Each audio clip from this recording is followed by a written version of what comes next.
मैं doctor DS Chauhan, academic counsellor, IGNOU, अपने सभी इग्नू के छात्रों का, छात्राओं का हार्दिक अभिनंदन करता हूं। और आज हम आपसे उपभोक्ता के व्यवहार एवं उससे जुड़े हुए सिद्धांतों के बारे में बात करेंगे। प्यारे छात्रों, इससे पहले आपने अर्थव्यवस्था और व्यष्टि अर्थशास्त्र के बारे में बताया गया होगा, आपने पढ़ा होगा। साथ ही साथ हमारी जो कीमतें होती हैं बाजार में, जो मांग होती है, उससे जुड़े हुए सिद्धांतों के बारे में आपसे बात करी गई होगी। जब भी हम कीमतों की बात करते हैं, तो किसी भी उत्पाद की कीमत बाजार में 3 व्यक्तियों द्वारा, 3 लोगों द्वारा निर्धारित की जाती है, जिसमें सबसे अहम होता है हमारा उपभोक्ता, फिर फर्म या वो जगह जहाँ पर किसी उत्पाद का सृजन किया जा रहा हो, वो संस्था जहाँ पर कोई चीज़ बनाई जा रही हो, तथा उससे जुड़े हुए कारीगर या लेबर। ये तीनों मिलके आपस में जो उनका संवाद होता है अर्थशास्त्र के नजरिए से, वो हम किसी भी उत्पाद की कीमत को बाजार में तय करता है और ये भी तय करता है कि वो उत्पाद बाजार में कितना टिकेगा।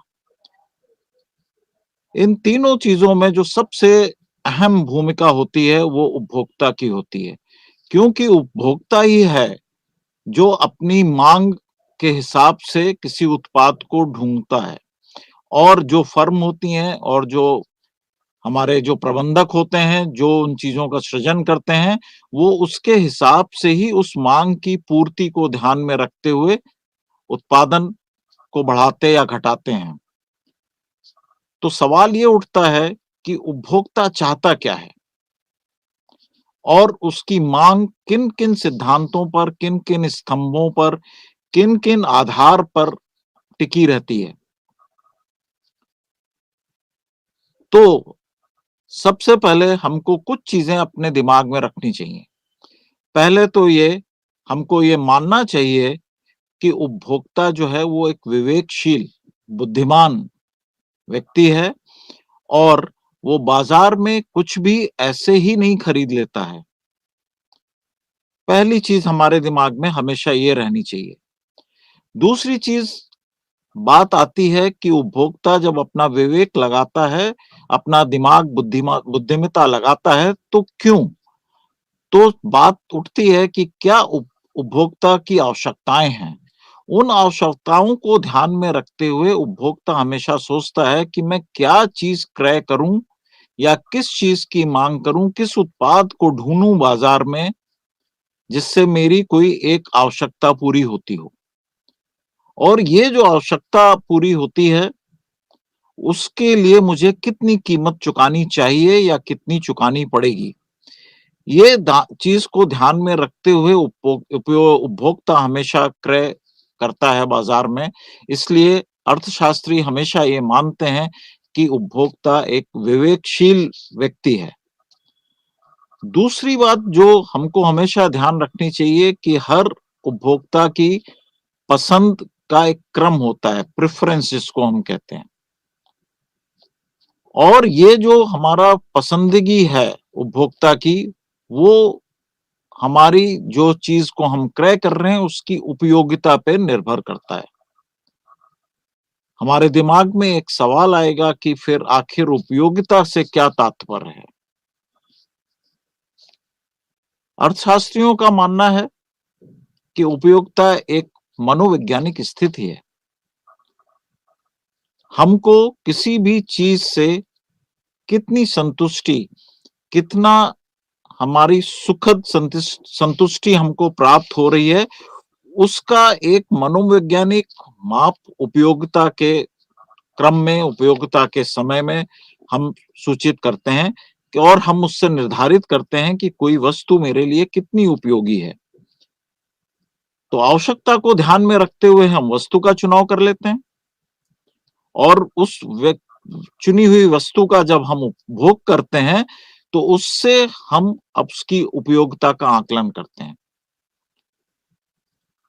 अब उपयोगिता जो है वो अलग-अलग व्यक्तियों के लिए अलग-अलग मापदंड है। हो सकता है मेरे लिए 1 कप चाय उपयोगी हो और आपके लिए 1 कप कॉफ़ी। साथ ही साथ उपयोगिता अलग-अलग स्थान और अलग-अलग समय पे भी भिन्न हो जाती हैं। सुबह उठ के हमको लगता है कि हमारे लिए 1 कप चाय उपयोगी है। जब हम काम में व्यस्त हो जाते हैं और हमें प्यास का अनुभव होता है, तो हमको 1 ग्लास पानी उपयोगी हो जाता है। जाड़ों के समय में हमको गरम चीज़ें उपयोगी लगती हैं, पेय पदार्थ जो गरम हैं। ठंडक के टाइम पर हमको गरम चीज़ें अच्छी लगेंगी। यानी ये चीज़ें हमारी भिन्नता उपयोगिताओं में हमारे व्यक्ति, अलग-अलग स्थान, अलग-अलग समय के अनुरूप बदलती रहती हैं।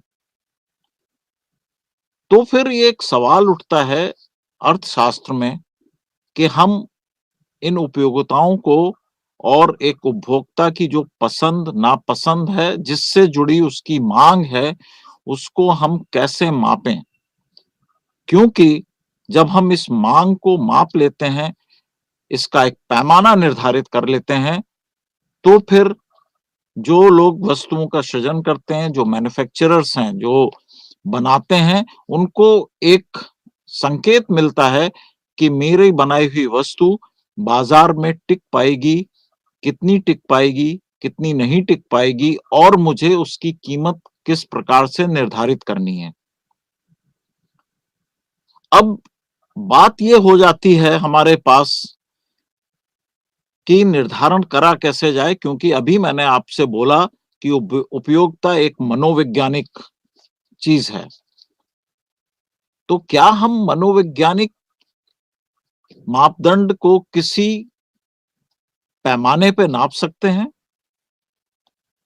अथवा हम इसको पैमाने पे नहीं माप सकते हैं? इस चीज़ को ध्यान में रखते हुए 2 प्रकार से उपभोक्ताओं का जो हमारा सिद्धांत है और व्यवहार है, उसको मापने की अर्थशास्त्रियों ने कोशिश करी। मार्शल जैसे अर्थशास्त्रियों ने इस माप को उपयोगिता की माप को गणवाचक तरीके से, यानी हम इसकी गणना कर सकते हैं। जैसे हम अपने वजन की, लंबाई की, दूरी की गणना कर लेते हैं।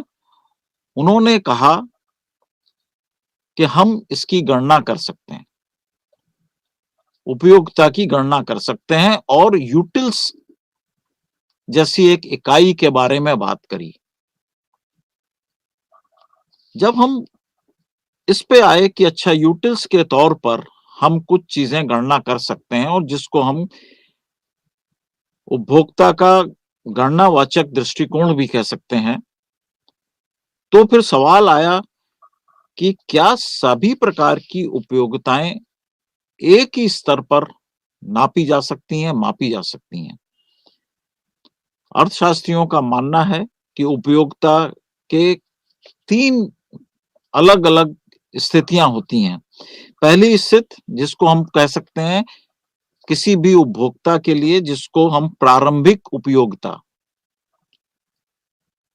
यानी किसी वस्तु की जो हम प्रथम इकाई का जब हम उपभोग करते हैं, तो उसकी उपयोगिता को अगर हम मापें, तो उसको हम प्रारंभिक उपयोगिता कहते हैं। उदाहरण के तौर पर हम और आप जब भूखे होते हैं और पहली रोटी का उपभोग करते हैं, तो उसकी उपयोगिता जब मैं दूसरी रोटी खाऊँगा या तीसरी रोटी खाऊँगा, उससे ज़्यादा होगी। क्योंकि मेरी संतुष्टि जब मुझे भूख लग रही होती है और मैं जब पहली कोई भी रोटी खाता हूँ, तो मेरी संतुष्टि दूसरी या तीसरी जब मेरी भूख कम होती जाती है, उसके संदर्भ में कम होती जाती है और इसीलिए हम प्रारंभिक उपयोगिता की बात करते हैं। जब मेरा पूर्ण संतुष्टि हो गई, मान लीजिए मेरी 4 रोटी खाने के बाद मेरा पेट भर गया और मेरी भूख की संतुष्टि हो गई, यानी जो मेरी आवश्यकता थी, वो पूरी कर दी 4 रोटियों ने, तो उसको मैं बोलता हूं कि ये कुल उपयोगिता है। अभी जैसे मैंने आपसे बात करी कि पहली रोटी का उपयोग करने के बाद और दूसरी रोटी का उपयोग करने के बाद और तीसरी रोटी का उपयोग करने के बाद हमारी उपयोगिता जो है वो कम होती जा रही है रोटी के लिए। तो ये जो अंतर है पहली इकाई और दूसरी इकाई और तीसरी इकाई या फिर चौथी इकाई की उपयोगिता में, इसको हम अगर मापें तो इसको हम सीमांत उपयोगिता कहते हैं।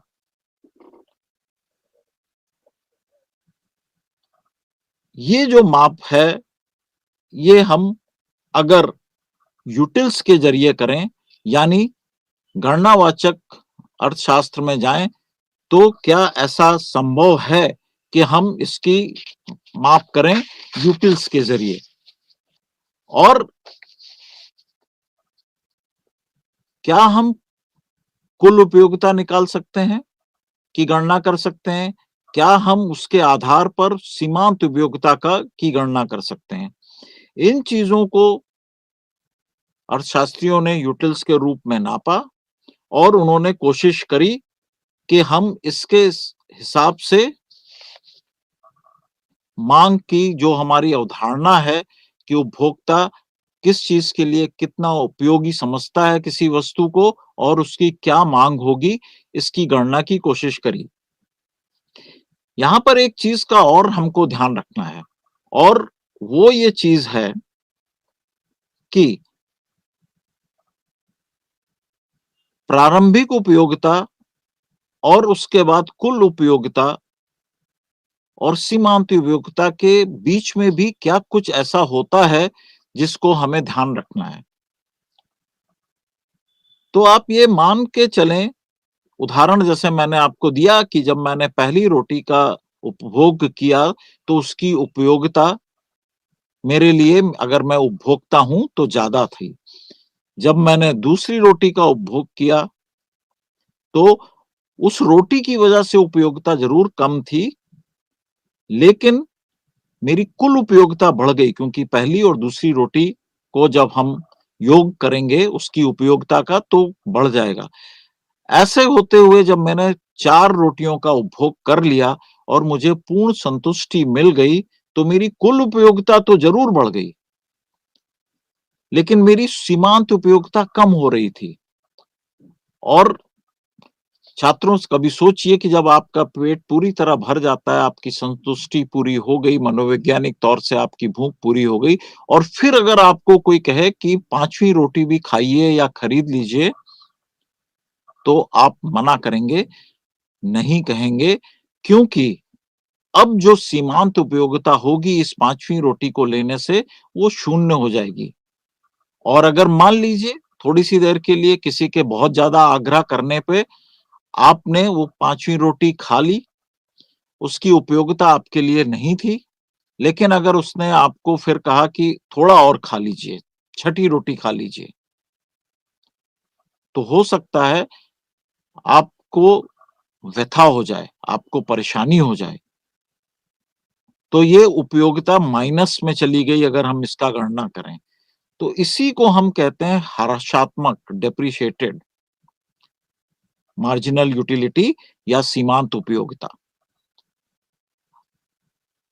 कर्व्स के जरिए, वक्र के जरिए और तमाम प्रकार के जो हमारे बहुत सीधे साधे फॉर्मूले होते हैं उसके जरिए हम इनको गणना करते हैं। कहने का तात्पर्य यह है कि उपयोगिता को गणनावाचक अर्थशास्त्र में हम यूटिल्स के जरिए, जो इकाई है उसके जरिए प्रारंभिक उपयोगिता, जिसको हम टीयू से संदर्भित कर सकते हैं लिखते समय, टोटल यूटिलिटी टीयू, मार्जिनल उपयोगिता या सीमांत उपयोगिता जिसको हम फॉर्मूले में एमयू के जरिए कर सकते हैं, और फिर रेट ऑफ मार्जिनल यूटिलिटी यानी उसमें कितना बदलाव आता जा रहा है, उसको भी हम गणना कर सकते हैं। और हम इसको एक वक्र पर, एक प्लॉट पर भी हम इंगित कर सकते हैं। तो जब भी हमारे यूटिलिटी के ग्राफ बनेंगे तो आप देखेंगे कि जैसे-जैसे उपभोग वस्तु का बढ़ता जाता है, सीमांत उपयोगिता कम होती जाएगी, कर्व नीचे की तरफ आता जाएगा और एक स्थिति पर वो एक्सेस के नीचे या माइनस में भी चला जाएगा।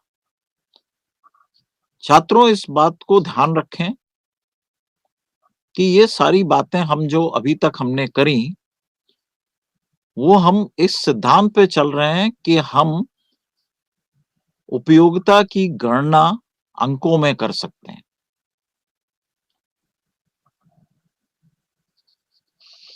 बाद में क्या हुआ कि कुछ हमारे जो नए अर्थशास्त्री हैं, उन्होंने इस बात को कहा कि क्या ऐसा संभव है कि हम उपयोगिता की गणना क्रमों में करें, क्योंकि संख्या में इसकी गणना करना मनोवैज्ञानिक चीज की एक जो हमारी फीलिंग होती है उसको एक क्रम में करें या फिर हम एक संख्या में करें। तो गणनावाचक उसको संख्या में यूटिल्स की इकाई के जरिए कर रहे हैं, लेकिन जो क्रमवाचक जो हमारे दृष्टिकोण है उसमें अर्थशास्त्रियों ने कहा कि हम कंपेयर कर सकते हैं, हम देख सकते हैं कि किस चीज की उपयोगिता किससे ज्यादा या कम है, लेकिन हम उसको अंक में नहीं ला सकते। तो उसके हिसाब से हम फिर क्रमवाचक अर्थशास्त्र की बात करेंगे उपभोक्ता के सिद्धांत में। लेकिन अभी जब हम गणवाचक उसमें बात कर रहे हैं तो कुछ और चीजों को हम थोड़ा सा बात करेंगे।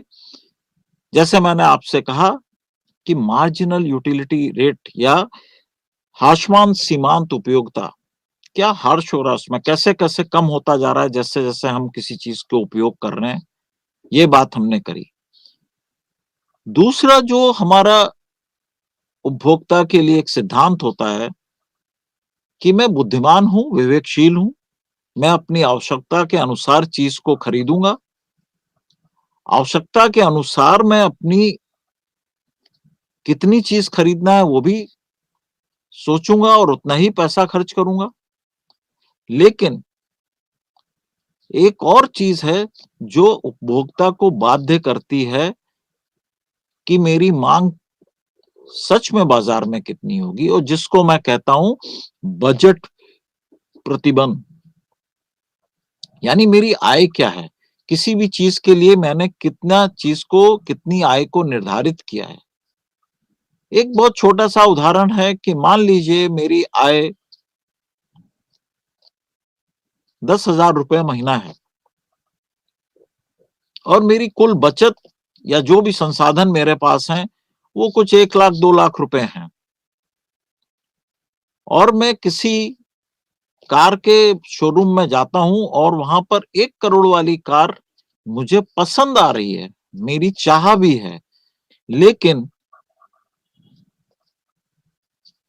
जो कार का जो हमारे शोरूम के मालिक हैं वो उसको मांग नहीं मान सकते, क्योंकि उनको पता है कि ये उपभोक्ता के साथ बजट का प्रतिबंध लगा हुआ है, ये चाहें फिर भी इस चीज को खरीद नहीं सकते।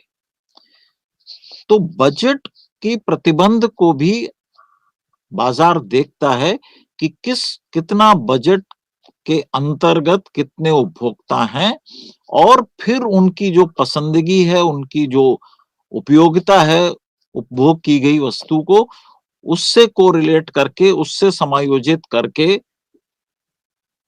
मांग का निर्धारण करता है। तो ये बजट का जो प्रतिबंध है,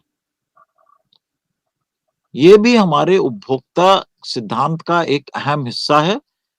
इसके बारे में हम थोड़ा बाद में बात करेंगे। और एक और चीज कि उपभोक्ता के पास विविध चीजों का, उत्पादों का चुनाव करने की स्वतंत्रता है। हाँ, ये बात जरूर है कि क्या उस समाज का कोई नियम तो ऐसा नहीं है जो प्रतिबंधित करता हो कि ये चीज आपकी आवश्यकता के लिए है, या आप इसको समझते हैं क्योंकि ये मनोवैज्ञानिक प्रवृत्ति है कि ये मेरे लिए आवश्यक है, मेरे लिए उपयोगी भी है, लेकिन समाज का नियम हो सकता है कि वो आप क्रय ना कर सकें। तो इसको चुनाव में मेरी दो तरीके से, किसी भी हम जब उत्पाद को खरीदेंगे तो उसका चुनाव करते समय दो चीजें हमारे साथ रहेंगी। एक, बड़े स्तर पर उपभोक्ता को ये लगता है कि क्या नियम और कानून के, जैसे कुछ प्रदेश हैं हमारे देश में जहां पर कुछ खाद्य पदार्थों पर, कुछ पेय चीजों पर बैन है कि आप नहीं खरीद सकते। तो मेरा चुनाव करने का जो एक अधिकार है बाजार में, वो वहां पर थोड़ा प्रतिबंधित हो जाता है। लेकिन कुल मिलाकर उपभोक्ता के पास चुनाव की स्वतंत्रता रहती है कि मैं कौन सी चीज खरीदूं जो मेरे लिए सबसे ज्यादा उपयोगी हो। तो अर्थशास्त्रियों का यहाँ ये कहना है, चाहे वो हम गणनावाचक दृष्टिकोण से देखें या क्रमवाचक दृष्टिकोण से देखें, कि एक उपभोक्ता अधिकता को तरजीह देता है। यानी अगर मुझे 1 रुपए में आधा दर्जन केले मिल रहे हैं और उसी के बराबर उपयोगिता देने वाली कोई अन्य चीज 6 से ज्यादा मिल रही है 1 रुपया खर्च करके, तो मैं अधिकता की तरफ जाऊंगा। तो अधिकता की तरजीह ये भी एक नियम है, एक तरीके का सिद्धांत है, जिसके वजह से हमारे जो उपभोक्ता होते हैं उनकी मांग कम या ज्यादा होती रहती है। अब हम उस बात पे बात करते हैं कि जब हम गणनावाचक उसमें चलते हैं तो क्या नियम हैं जिनके अनुसार हम कोशिश करते हैं कि एक उपभोक्ता की मांग को और उसकी उपयोगिता को हम माप सकें। तो ये जो अधिमान होते हैं, उन अधिमानों में जो सबसे पहली चीज होती है उसको हम बोलते हैं पूर्णता का अधिमान। यानी जो हमारी उपभोक्ता का जो व्यवहार है वो एक यूनिट है, एक पूर्णता है, उसको हम फ्रैक्शन में या उसको हम हिस्सों में नहीं बांट सकते। दो वस्तुओं के चुनाव के वक्त अगर उपभोक्ता एक बंडल का, एक टोकरी का चुनाव करता है जिससे उसको संपूर्ण संतुष्टि प्राप्त होती हो, और उसके पास दूसरी भी एक टोकरी है जिसमें उसके उपयोग की चीजें हैं, वो भी है, तो ऐसा मानते हैं अर्थशास्त्री कि एक उपभोक्ता जो होगा उसकी सोच ये होगी कि या तो वो टोकरी को या प्रथम टोकरी को दूसरी टोकरी से बेहतर मानता है, या फिर उसको इन दोनों टोकरियों में कोई फर्क नजर नहीं आता। तो इस सिद्धांत को जब हम बात करते हैं तो हम इसको पूर्णता का सिद्धांत कहते हैं। या तो उपभोक्ता एक टोकरी को दूसरी टोकरी से बेहतर मानेगा, या फिर वो तटस्थ रहेगा, उसको दोनों चीजें एक जैसी लगेंगी। दूसरा जो हम सिद्धांत है, जो हमारी अधिमान है, वो है सकर्मकता का या रैशनैलिटी का।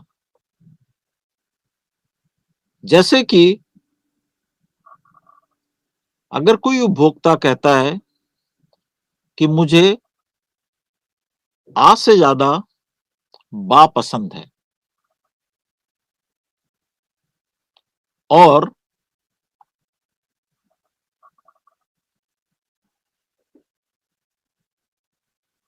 आस सा से ज़्यादा आ पसंद है। तो हम एक रैशनैलिटी सकर्मता के सिद्धांत पर ये कह सकते हैं कि उसको बा सबसे ज़्यादा पसंद है, बा सा से भी ज़्यादा पसंद है, आ से भी ज़्यादा पसंद है। तो इस अधिमान को भी ध्यान में रखते हुए हम गणनाएँ करते हैं। और जैसा मैंने आपको पहले बताया, तीसरा अधिमान है कि अधिकता को हम हमेशा कम से बेहतर मानते हैं। तो उपभोक्ता का ये जो गणनावाचक जो हमारा विश्लेषण है, वो मैं एक बार फिर से आपको बताना चाहूँगा कि ये हम आधारित करते हैं प्रारंभिक उपयोगिता और फिर गणना करते हैं उसके बाद जो जिसको हम कहते हैं कि सीमांत, और तत्पश्चात मार्जिनल यूटिलिटी या ह्रासमान सीमांत उपयोगिता का नियम लागू होता है कि एक स्तर के बाद हमारी उपयोगिता किसी भी वस्तु की हमारे लिए कम होती जाएगी और 0 के बाद हम नेगेटिव में भी चले जाएंगे। अब इन नियमों की कुछ आलोचनाएं की गई। कुछ लोगों का दृष्टिकोण है कि उपयोगिता की माप इस प्रकार से संभव नहीं है। ये कोई भौतिक चीज नहीं है, ये मनोवैज्ञानिक चीज है। और जैसा हमने बात करी कि अलग-अलग व्यक्तियों में, अलग-अलग स्थानों पर, अलग-अलग परिस्थितियों में एक ही व्यक्ति के लिए किसी वस्तु की उपयोगिता कम या ज्यादा होती जाएगी। तो ये आलोचना करी गई कि साहब आप इसको इस तरह से यूटिल्स में लाके और उपयोगिता को आप इस तरह से संख्यात्मक गणना करना संभव नहीं है। दूसरी बात ये भी हमें ध्यान रखना है कि जब हम उपयोगिता की बात कर रहे हैं तो केवल मनोवैज्ञानिक संतुष्टि उस वस्तु के उपयोग से नहीं आ रही है। हम उस वस्तु को खरीदने के लिए जितना पैसा खर्च कर रहे हैं उस पैसे की उपयोगिता क्या है, एक उपभोक्ता इसको भी देखता है और इसको दोनों को सामंजस्य रख के चलता है। तो गणनावाचक जो हमारी विश्लेषण था उसमें कहीं ना कहीं ये मान लिया गया कि जो मुद्रा की उपयोगिता है वो स्थिर रहती है, जबकि ऐसा होता नहीं। तो नियमों के आलोचकों ने ये कहा, गणनावाचक नियमों के आलोचकों ने कहा कि साहब मुद्रा की जो सीमांत उपयोगिता है वो भी तो बदलती रहती, वो स्थिर नहीं रहती। इसलिए एक उपभोक्ता का जो मांग है वो बदल सकता है, उसके लिए वो वस्तु आवश्यक हो सकती है, उससे उसको मनोवैज्ञानिक संतुष्टि भी मिल सकती है, लेकिन वो ये भी सोचेगा कि क्या जितनी मुद्रा मैं इसको इसके ऊपर खर्च कर रहा हूं उसकी उपयोगिता और इस वस्तु से प्राप्त उपयोगिता में कोई सामंजस्य तालमेल है कि या नहीं है। उपयोगिता हमेशा स्वतंत्र नहीं होती, जैसे मैंने आपको बताया।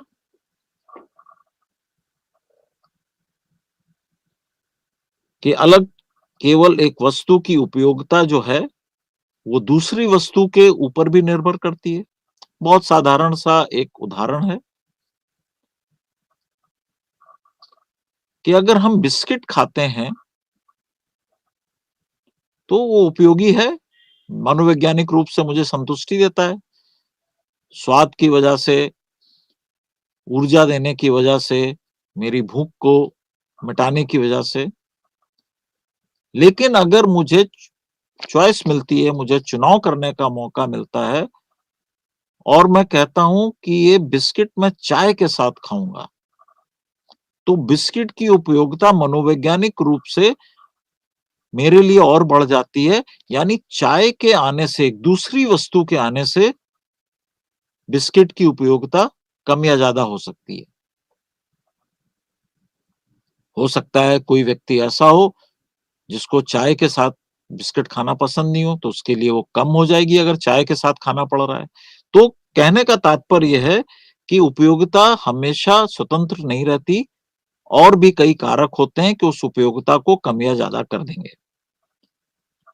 तो ये हमारी कुछ आलोचनाएँ हुई, गणनावाचक जो विश्लेषण है उसमें। अब हमको ये भी ध्यान देना चाहिए कि जो हमारा उपभोक्ता है,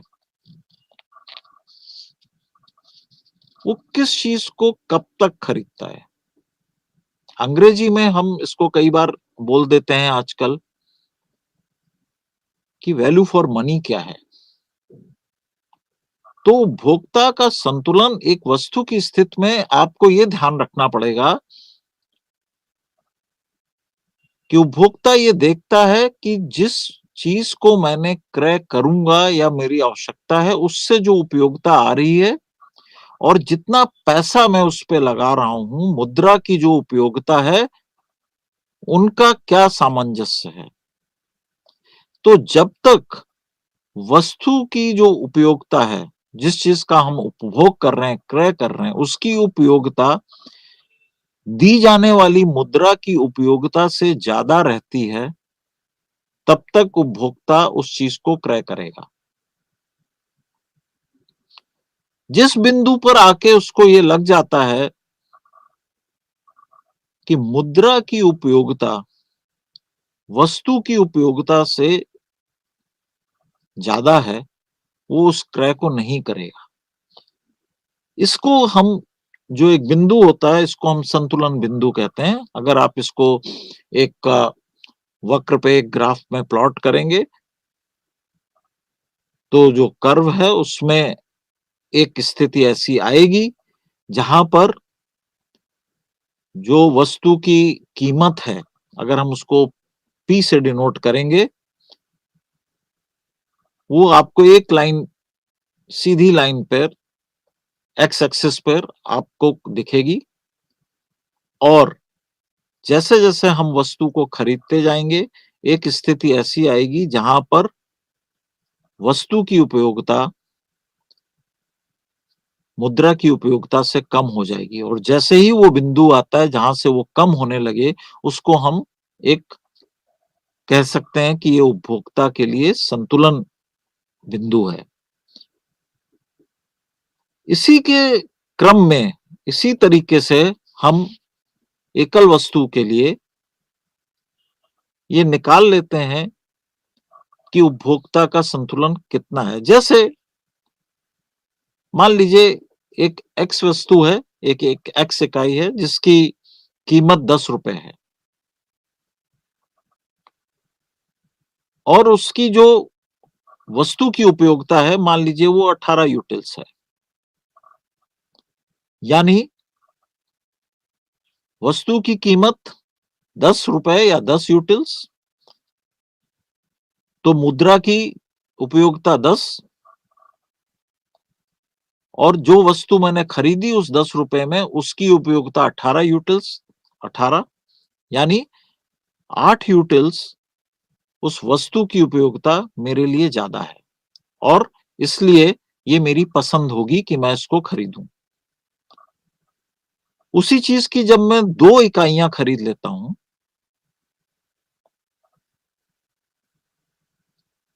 तो मुद्रा की यूटिल्स या कीमत प्रति इकाई 10 ही रहती है।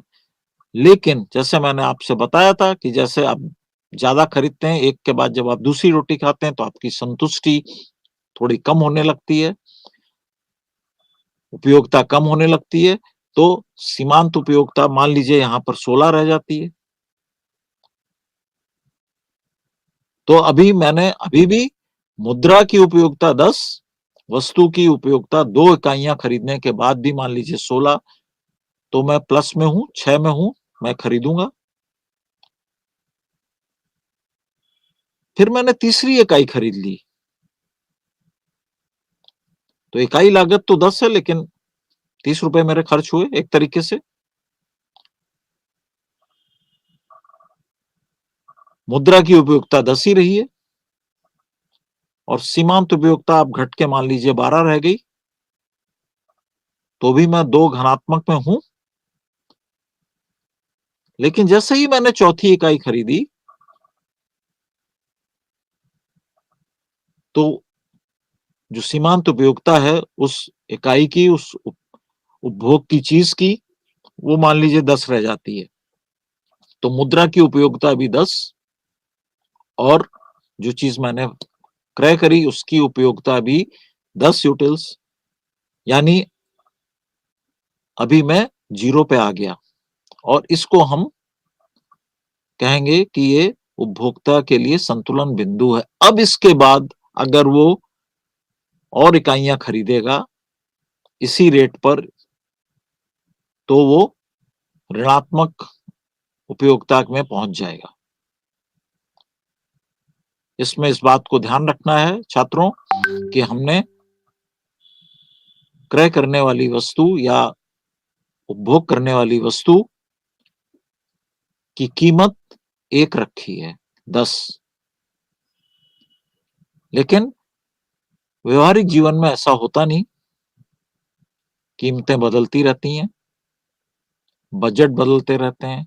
इसीलिए आलोचकों ने कहा कि क्या गणनावाचक विश्लेषण उतना बेहतर है जितना हम समझते हैं। तो फिर हमारे पास एक दूसरा उल्लेख आया और वो ये उल्लेख आया कि क्या हम इसको गणनावाचक दृष्टिकोण से अलग हटकर क्रमवाचक दृष्टिकोण पर आ जाएं और हिक्स जैसे हमारे जो अर्थशास्त्री हैं, एलिन जैसे जो हमारे अर्थशास्त्री हैं, उन्होंने क्रमवाचक दृष्टिकोण की बात करी। यहां पर भी उपभोक्ता के जो मौलिक चीजें हमने बात करी कि उपभोक्ता विवेकशील होता है, वो क्रमवाचक विश्लेषण पे भी माना गया कि उपभोक्ता विवेकशील है और रहेगा। लेकिन एक दूसरा परिभाषित कंसेप्ट वो लेके आए जिसको उन्होंने कहा संभव वर्ग या इंडिफरेंस कर्व। यानी अर्थशास्त्री जो क्रमवाचक विश्लेषण में बात करते हैं वो ये मानते हैं कि उपयोगिता केवल एक क्रमवाचक रूप है।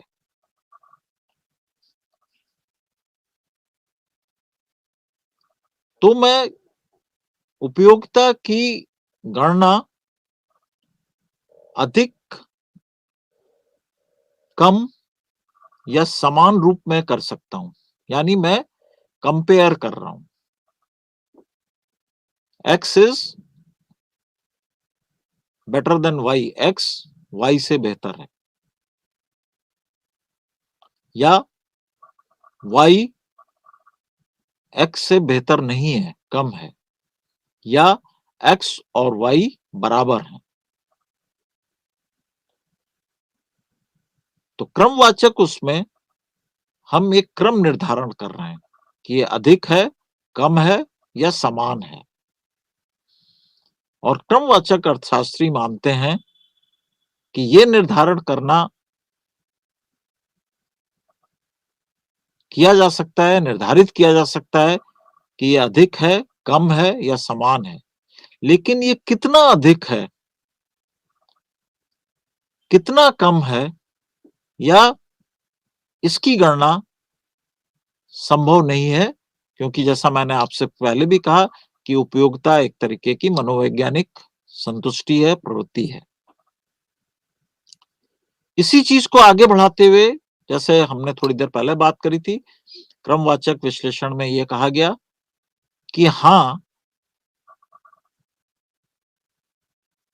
संभव वक्र के साथ साथ हम एक सक्रमकता या रैशनैलिटी की भी बात कर सकते हैं। एक उपभोक्ता है जो कहता है कि वो बी वस्तु से ज्यादा या बा वस्तु से ज्यादा आ वस्तु को बेहतर मानता है और सी वस्तु से ज्यादा बी वस्तु को बेहतर मानता है।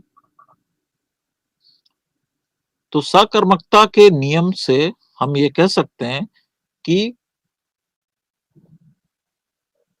ए को वो सबसे अच्छा या सबसे बेहतर मानता है। तो क्रमवाचक गणना में हमने इन चीजों को ध्यान रखा और उसके अनुसार हमने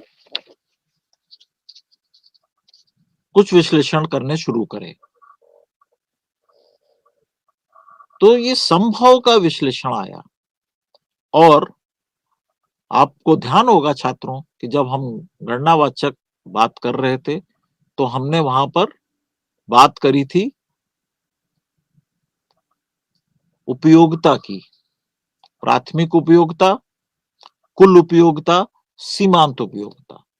जब हम क्रमवाचक विश्लेषण में आए तो हमने ये सोचा कि एक उपभोक्ता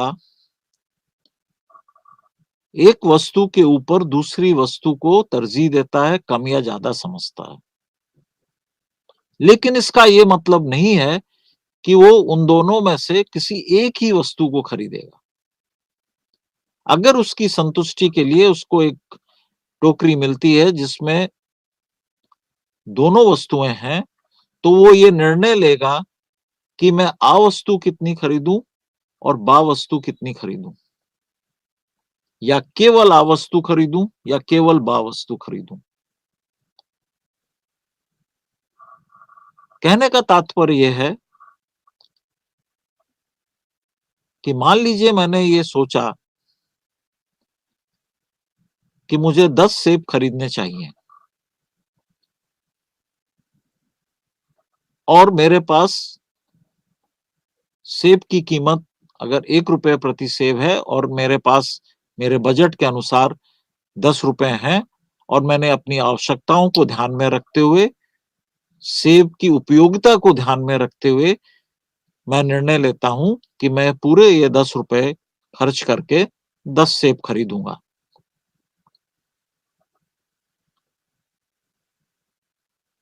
मेरे पास चुनाव करने के लिए एक और चॉइस है कि मेरे पास अनार भी है बाजार में, लेकिन मेरे पास रुपए 10 हैं। अनार की कीमत 2 रुपए है। तो एक जो उपभोक्ता होता है वो निर्णय लेगा कि क्या मुझे अनार भी खरीदना चाहिए या नहीं खरीदना चाहिए। तो एक स्थिति ये होती है कि वो पूरे 10 रुपए के 1 रुपए प्रति सेब के अनुसार वो 10 सेब खरीद लेता है।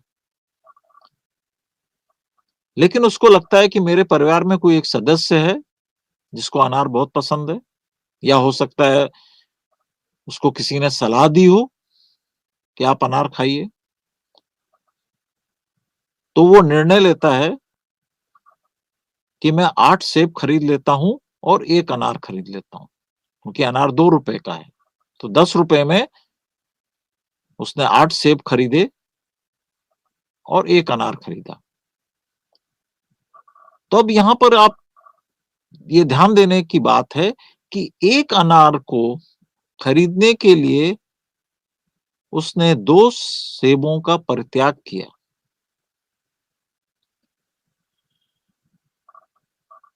तो ये इसको हम कहते हैं प्रतिस्थापन की सीमांत दर। जब इस विश्लेषण में आप धीरे धीरे आगे बढ़ेंगे तो ये ध्यान रखना है कि उसकी संतुष्टि का जो लेवल है वो बराबर रहेगा। ऐसा नहीं रहेगा कि 10 सेब खरीदने से उसको जो संतुष्टि की लेवल मिल रहा है, वो अगर उसने 8 सेब और 1 अनार खरीदा तो वो बदल गया।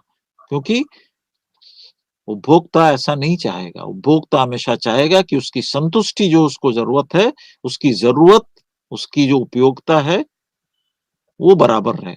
तो हमने माना कि अगर मान लीजिए उसकी संतुष्टि का सूचांक का है तो वो समान रहेगा। और मैंने एक वस्तु खरीदी उसके साथ मैंने दूसरी वस्तु नहीं खरीदी। दूसरे क्रम में जब हम आएँगे तो हम एक वस्तु की 10 सेब की जगह 8 सेब खरीदते हैं और 1 अनार खरीदते हैं।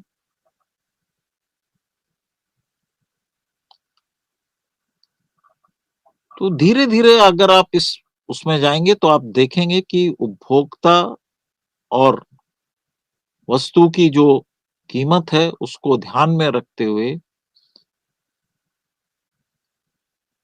कितनी हम एक वस्तु को दूसरी वस्तु के लिए कितनी इकाइयों का परित्याग करेंगे, इसको हम मार्जिनल रेट ऑफ सब्स्टिट्यूशन या प्रतिस्थापन की ह्रासमान सीमांत दर, ये कहते हैं। ध्यान देने योग्य बात यह है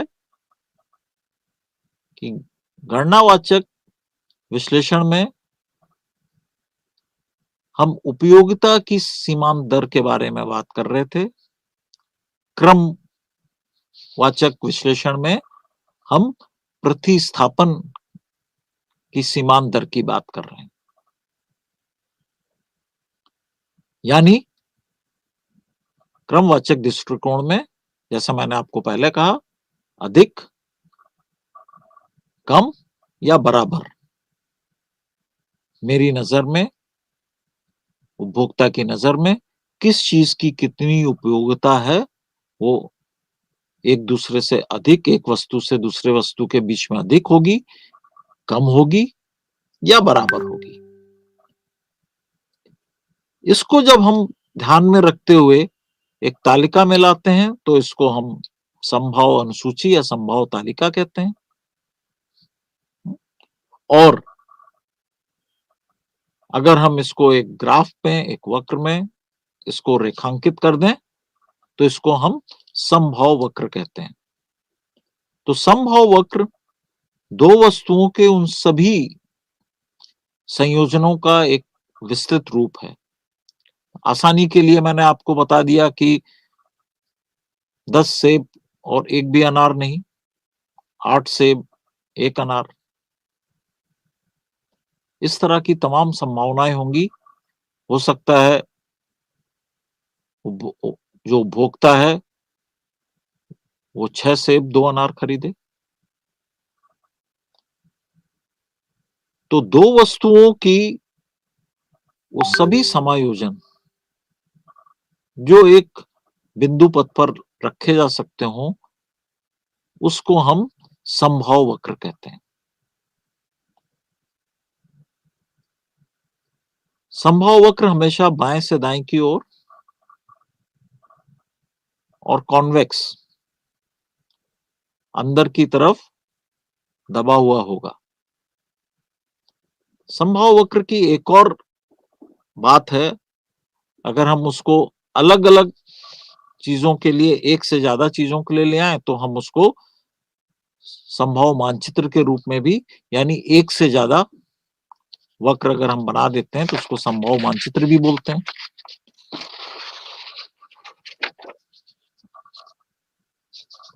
तो अगर हम थोड़ी सी देर के लिए इसको एक फॉर्मूले के रूप में, एक गणनात्मक उसमें लेके आए और हम आपसे कहें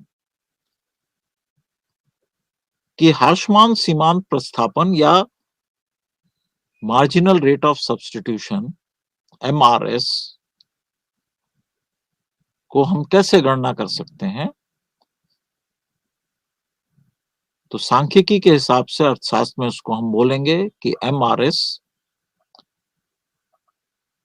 एक्स वस्तु और वाई वस्तु के लिए बराबर होगा वाई वस्तु में जो परिवर्तन आया उपभोक्ता द्वारा और एक्स वस्तु में जो परिवर्तन आया, अगर हम इन दोनों परिवर्तनों का रेशियो निकालें या इसको वाई में जो परिवर्तन आया उसको एक्स के परिवर्तन से भाग दें तो हमको एमआरएस मिल जाएगा। यहां पर हमको ये ध्यान रखना है कि समभाव वक्र जो होते हैं वो बाएं से दाएं नीचे की तरफ जरूर जाते हैं। ये उसकी क्वालिटी है, ये उसकी पहचान है। क्योंकि यदि एक उपभोक्ता किसी एक वस्तु की अधिक उपयोग करता है, तो संतुष्टि या जो हमारी अ, उपयोगिता है, उसकी जो हमारी, आप कह सकते हैं कि संतुष्टि के लिए जो एक ही स्तर पर बने रहने के लिए दूसरे वस्तु के उपयोग को कम करना पड़ता है। इसीलिए ये कर्व जो है, ये वक्र जो है, ये दाएं से बाएं नीचे की तरफ जाएगा।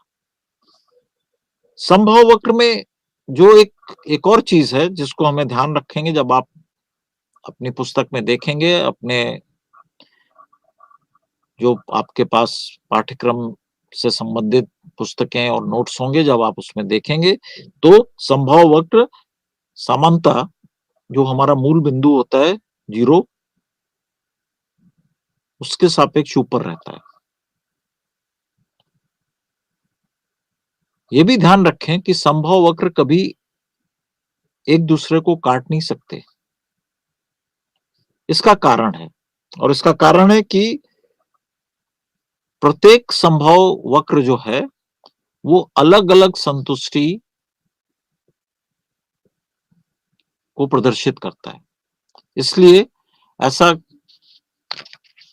बहुत नामुमकिन ही है कि संभव के जो वक्र हैं वो एक दूसरे को काटें, क्योंकि संभव वक्र डालते समय हमको ये ध्यान रखना है कि हमारी संतुष्टि का जो लेवल है, उसको हम एक उपभोक्ता जो है वो बराबर रखता है।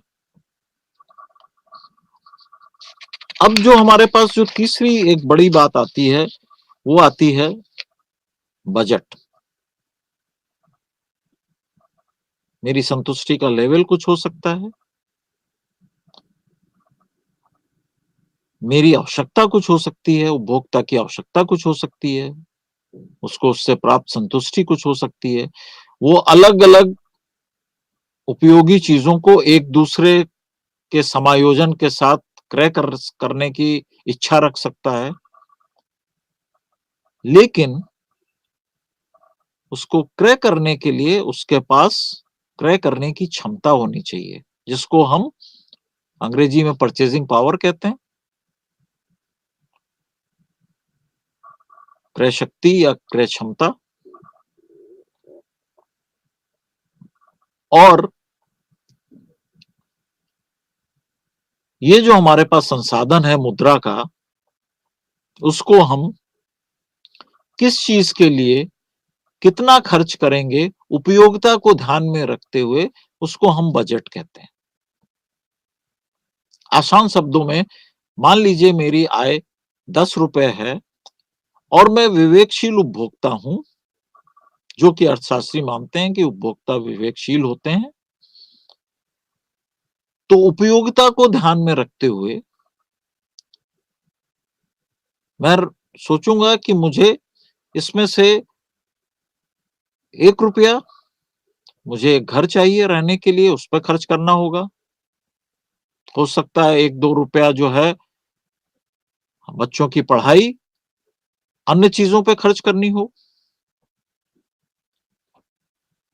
तो जितना जितना मुद्रा मैं उपयोगिता के अनुसार आवंटित करता जा रहा हूं, वो मेरी बजट की सीमा है। और बाजार में उपभोक्ता की मांग किसी भी वस्तु के लिए बजट की उपलब्धता पर निर्भर करती है। तो फिर हम एक विश्लेषण करते हैं जिसको हम कहते हैं बजट रेखा।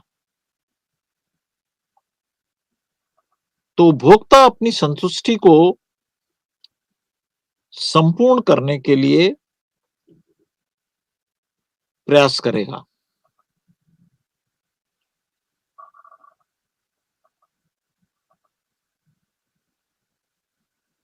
लेकिन ये संतुष्टि प्राप्त करने के लिए उसको 2 चीजों पर विचार करना पड़ेगा। पहला ये कि उसको इसकी एक कीमत देनी पड़ेगी, एक भुगतान देना पड़ेगा। और दूसरा ये कि ये भुगतान देने की जो क्षमता है उसके पास वो सीमित है। इन दोनों चीजों को ध्यान में रखते हुए हम जब बजट रेखा को, कीमत रेखा या बजट रेखा जो भी हम कहें, निर्धारित करते हैं, तो ये उपभोक्ता की बजट के अनुसार क्या शक्ति है कोई चीज क्रय करने की, उसके बारे में बात करती है। और साथ ही साथ वो ये भी बताती है कि हम जितनी मुद्रा को खर्च कर रहे हैं अपनी आवश्यकता या संतुष्टि की प्राप्ति के लिए, उसकी उपयोगिता क्या है, और हम उस चीज को ध्यान में रखते हुए एक उपभोक्ता अपनी मांग बाजार में रखता है।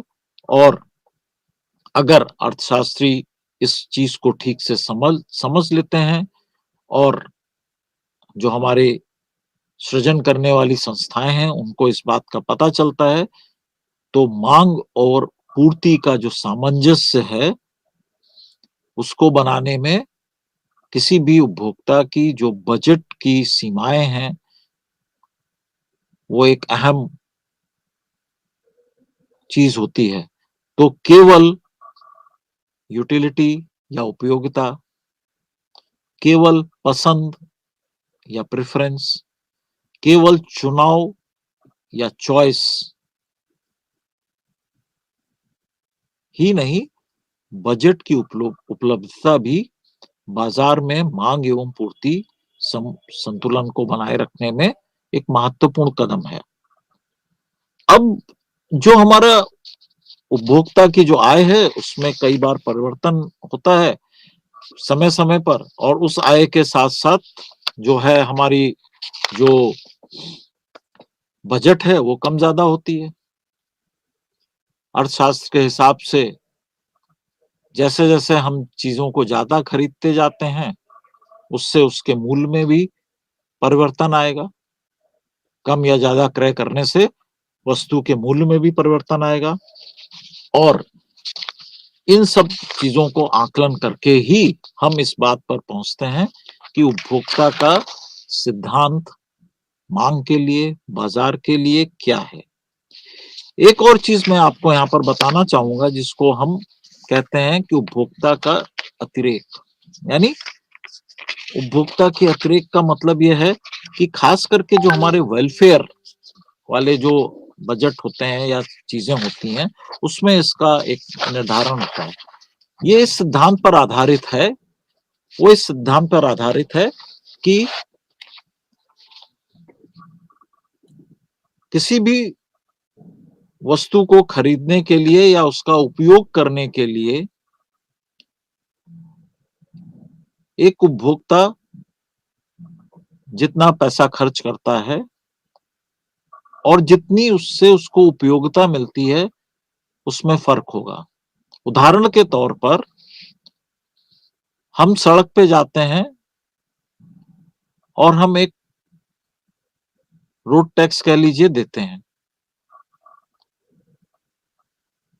तो ये रोड टैक्स जितना हम देते हैं और सड़क की संपूर्ण उपयोगिता उसमें बहुत फर्क है। तो जो अतिरिक्त उपयोगिता हमको मिल रही है कम पैसा देके, उसको हम उपभोक्ता का अतिरेक कहते हैं। ये ज्यादातर जो हमारे सरकार की तरफ से जो वेलफेयर की चीजें होती हैं उसमें अर्थशास्त्र के इस नियम का पालन करते हैं। और जो हमारी सरकार होती है या जो भी हमको इस प्रकार का कल्याणकारी प्रोजेक्ट लाते हैं वो इस चीज को ध्यान रखते हैं कि उपभोक्ता को अतिरिक्त कितना मिल रहा है। तो छात्रों, आज हमने बात करी उपभोक्ता के व्यवहार की, उपभोक्ता के सिद्धांतों की। सारांश में कहें तो दो तरीके से उपभोक्ता के व्यवहार की हम विवेचना या विश्लेषण करते हैं, गणनावाचक, क्रमवाचक। और इसको ध्यान में रखते हुए मैं समझता हूं आप जब आगे के व्याख्यानों में आएंगे तो आप इसको और बेहतर तरीके से समझेंगे। बहुत बहुत धन्यवाद आप सबका। आज मेरे साथ इस व्याख्यान में जुड़ने के लिए। नमस्कार, धन्यवाद।